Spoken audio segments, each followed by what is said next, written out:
Hello again, welcome to Brockwell Lane. I'm just going to give you a quick update of my double O, or maybe is it a HO, shunting layout.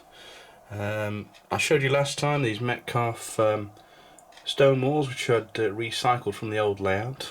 I got a new packet come through the post last night and I built those up, so I completed this side. And I've also built another little bridge at this end as well with some leftovers. Ran out of it, so I had to cobble a bit together for this bit, but once it's weathered I don't think you'll notice. So you'll see that it disappears both ends, and it's that end just hides an engine just under there, and there'll be some houses or something on top. Just built a bit of a basic frame out of balsa wood. So this is going to need weathering down. This is how it comes out of the packet, which is quite a light colour, which a lot of people like, but I prefer the weathered look. So I'll weather that down to match, probably tomorrow morning now. I've just been trying out Canadian diesel and a couple of American wagons, and it seems to work really well. And kind of get away with it being anywhere, America, Germany, Britain. Although I think I'll probably settle on the 1970s British era for this one. But it's really flexible, you can swap around and run anything on it really. It just works nicely with one engine and two American boxcars, because of course they're longer than British wagons. Designed it really with the longest engine I could think of that's going to run on here, which is probably this Class 40, which is probably the same length as a Bachmann Class 66 as well. So I don't think I'll be running anything longer than that. And that siding under the tunnel there is enough to hide that engine. At the other end you've probably got a couple of wagons. Well, that train there is completely hidden under that tunnel. So it's not massive, but of course if that was a British train, the wagons are half as long as those box cars. Although the Class 40, the engines in 00 tend to be a lot longer. But it evens itself out pretty well. And I've been running it up and down this morning, having quite a bit of fun with this little layout. So it just shows you don't need a big layout or anything more than a shelf, to be honest. Moving up to the HOE, this came in the post this morning, which I've been waiting for a long time, which is the Roco 2095 diesel, which is the reason I really built this this side in Austrian, because I heard this was coming out. I really like these engines, the way the rods move up and down, and it's really good quality, superb quality really, as Rocos usually are. The detail on it is great.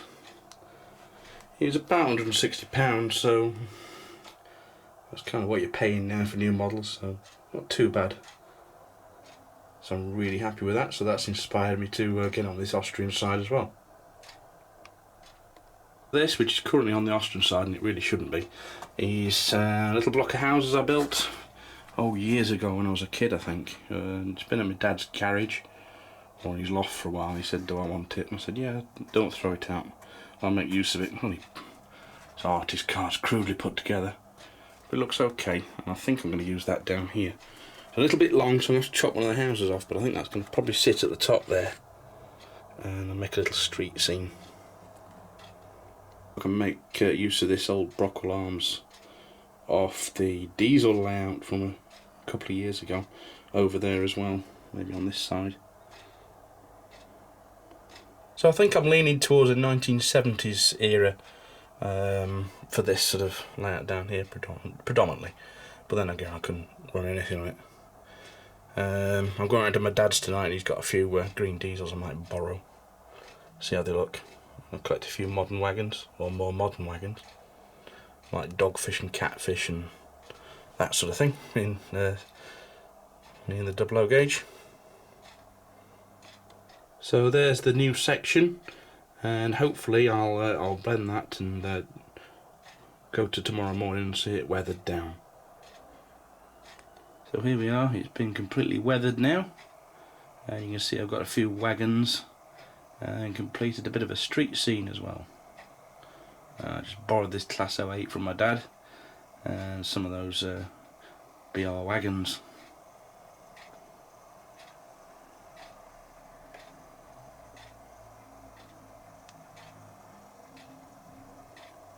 So the little street seemed to turn out alright. I'll put some pavements down with the Metcalf slabs. I also chopped this house off the end of that row there. That now fits nicely into the corner. There's a bit of a road goes around the corner. Some of my cars there. I put some street lamps up as well. And the odd additions like the phone box helps with the scene. That's a nice little use of some leftover buildings and details. There's even a traffic cone there next to the decorator's van. So that's probably enough work for this weekend. We'll see what we do next weekend. Might start on some ballasting or some other details. Thank you very much for watching. Please subscribe and comment below, and I'll see you next time on Brockwell Lane. Thank you very much, and bye bye.